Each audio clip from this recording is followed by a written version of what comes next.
Ça fait 22 ans qu'on est installé, que j'ai créé l'agence Alain Demarquet Architecte. Et je dirais qu'on commence vraiment à récolter le fruit de notre travail depuis une dizaine d'années. On est toujours aussi passionné et l'aventure continue. Je pense que c'est vraiment un métier qui est passionnant. Et on a la chance d'être dans des cadres comme celui du Touquet ou même en Nord-Pas-de-Calais ou en région parisienne où on travaille principalement. Ça nous arrive de travailler en dehors, en Corse ou dans le sud de la France. Et on a vraiment à chaque fois des projets à la fois intéressants, compliqués, mais plus c'est compliqué, souvent plus c'est intéressant, et puis on doit vraiment réfléchir et chercher. Donc c'est ce que je dis toujours, c'est à chaque fois, je dirais, des références plutôt qu'un catalogue, et c'est à chaque fois une démarche qui s'adapte, et en même temps avec des principes qui permettent d'avoir une réponse architecturale par rapport à un programme et par rapport à un contexte donné. Donc toujours, c'est leitmotiv. Programme, contexte, et c'est donner une réponse qui nous semble cohérente et pertinente et à la fois audacieuse, qui n'est pas antinomique. Alors effectivement, ce projet, c'était un projet à la fois audacieux et avec du patrimoine. C'est-à-dire qu'on avait un bâtiment existant et il y avait un programme qui nécessitait de pratiquement doubler la surface. Et c'était intéressant, et contrairement à ce qu'avaient imaginé les clients au départ, ils avaient imaginé le pouvoir de raser l'ensemble.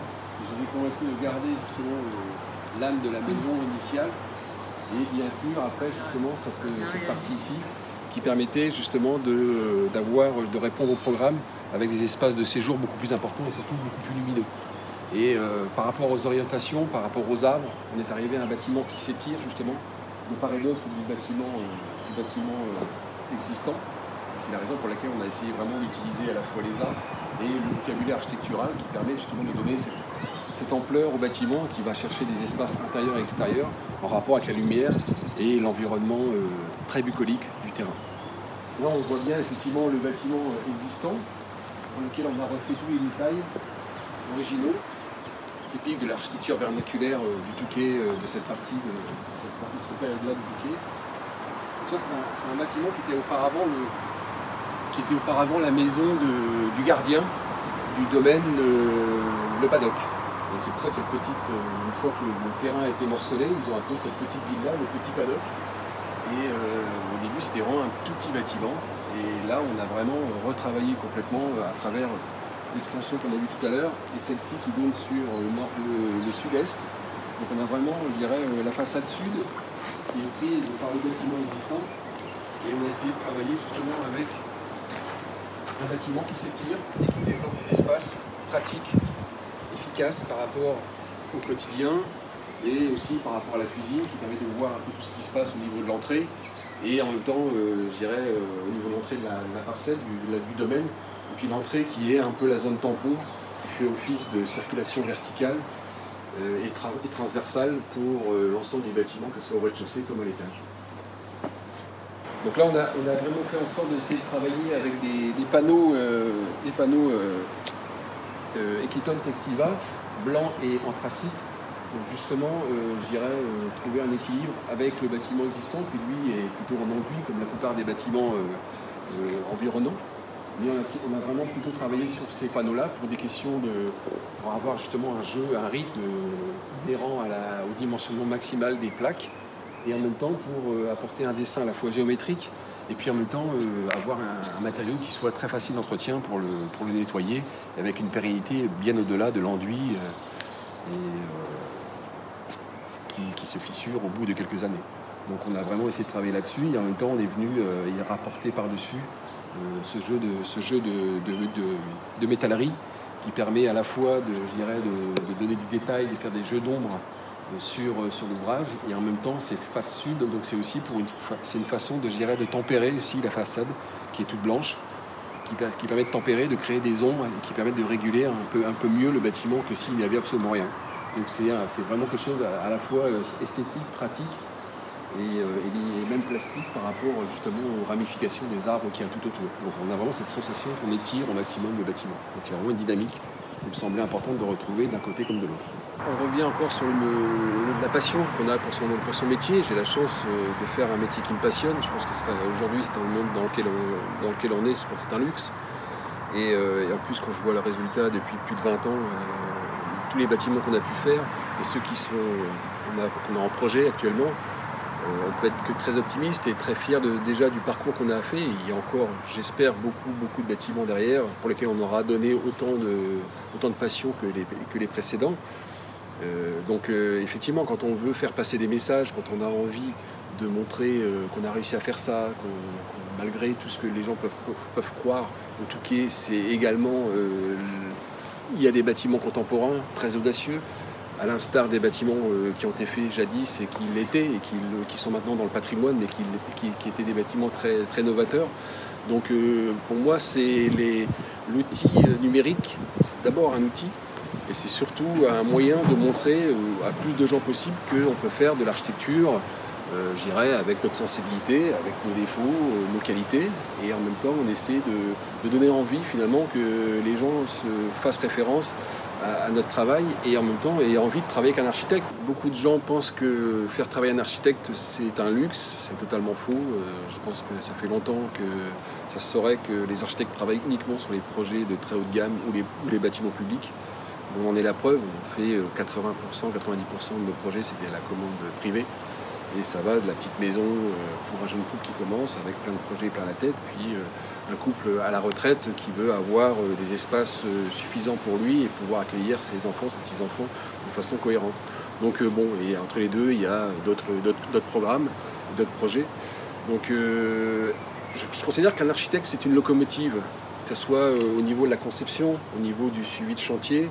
Et pour l'aspect numérique, je pense que notre rôle, c'est de dire on a des outils, que ce soit des outils informatiques pour modéliser, pour montrer des projets, pour convaincre les décideurs, que ce soit les clients ou l'administration, que ce projet-là est intéressant parce qu'on le voit de telle manière, ça permet vraiment de faire passer des messages. Alors qu'avant on n'avait que des dessins et des maquettes, c'était un peu plus compliqué. Maintenant on a quand même des outils informatiques qui sont quand même assez exceptionnels et qui sont des moyens formidables pour pouvoir faire avancer des choses et faire passer des messages. Et donc l'aspect numérique, moi, me semble intéressant parce que on développe justement à travers soit des flashcodes, à travers des images qu'on met sur nos panneaux sur les chantiers, avec la personne qui passe devant le chantier en cours ou qui vient de démarrer ou en train de se terminer, il peut très bien, grâce à des flashcodes, il peut très bien aller directement avec son portable, il peut aller voir soit sur la chaîne YouTube ou sur le site, il peut voir le projet dans sa totalité à travers des images virtuelles ou des photos de la maquette. Et ça, c'est quand même quelque chose que j'aurais bien aimé avoir lorsque j'étais étudiant ou même gamin, que quand je passais devant un bâtiment, je m'apercevais du bâtiment une fois terminé, de l'allure qu'il pouvait avoir. J'avais aucune idée de l'historique et je ne pouvais pas m'y intéresser. Alors que là, c'est un outil qui me semble intéressant pour tous ceux qui sont curieux par définition. Et comme par définition, et comme je dis toujours, un architecte doit être quelqu'un d'être curieux en permanence. Quand on est dans la création, il faut être curieux surtout. Et Dieu sait que l'ère numérique dans lequel on est a des choses encore, on est dans une espèce de raz-de-marée assez considérable, avec effectivement des choses que je cautionne, d'autres que je ne cautionne pas. Je ne suis pas du tout un fan de Twitter, mais par contre je suis convaincu que l'outil vidéo à travers YouTube, à travers Facebook ou autre, c'est quand même des éléments assez intéressants qui permettent de faire des connexions, de faire découvrir effectivement à des personnes qui n'auraient peut-être jamais pris le temps de regarder le travail d'un architecte à travers un bouquin ou à travers des émissions à la télévision. Là, effectivement, à la rigueur, instinctivement, il peut découvrir ce qui est projeté à tel endroit d'un projet. Bon, ça, je trouve ça quand même génial. Et si on peut faire avancer, donner envie de découvrir l'architecture et de missionner des architectes, j'en suis ravi. Et pour moi, c'est vraiment dans cet esprit-là. On croit en ce qu'on fait et on espère que tout le monde va en profiter à travers ce type de supports qui sont infinis. Il y a parfois des personnes qui me demandent quel est le projet que vous préférez. Et je leur dis souvent, j'ai 3 réponses à vous donner. La première réponse, c'est votre projet sur lequel on commence à discuter.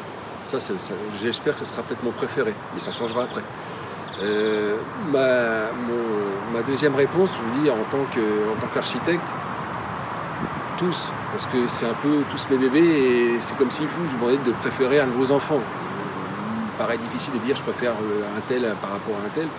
Donc là, voilà, j'aime tous les projets parce qu'on a mis la même passion, la même volonté de trouver pour nous la moins mauvaise solution, ou tout du moins le projet qui nous semblait le plus cohérent, dans lequel on a envie soit d'y travailler, soit de se divertir, soit de dormir ou de vivre.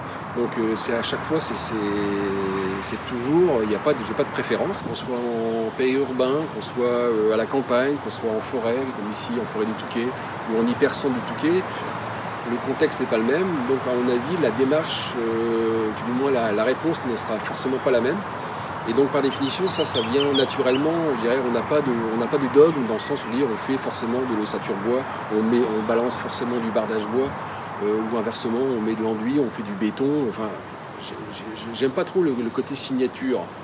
C'est-à-dire que moi j'ai envie que quelque part les gens disent ça pourrait être lui qui a fait ce projet. Parce que les bâtiments où on voit, on se dit, bah tiens, ça peut être que lui. Je considère que c'est pas en rapport justement avec cette vision de l'architecture, de dire le contexte, d'abord le contexte, qu'il soit urbain, qu'il soit humain, qu'il soit biologique par rapport effectivement aux arbres qu'on peut avoir autour, par rapport même à la faune, à la flore qu'il peut y avoir autour. Pour tout ça, ce sont des éléments, ce sont des paramètres qu'il faut analyser, qu'il faut, je dirais, digérer. Et après, une fois qu'on est dedans, bah là, je pense qu'on a la possibilité de pouvoir donner une réponse, encore une fois, cohérente à travers ces différents paramètres, puis les choix qu'on fait. Parce que parfois, il faut effectivement peut-être abattre un arbre pour pouvoir faire le bâtiment, mais en même temps, conserver, parfois, tourner autour d'un arbre pour pouvoir justement faire un projet qui soit en cohérence avec l'existant. Donc, toujours cette idée de contexte dans sa globalité.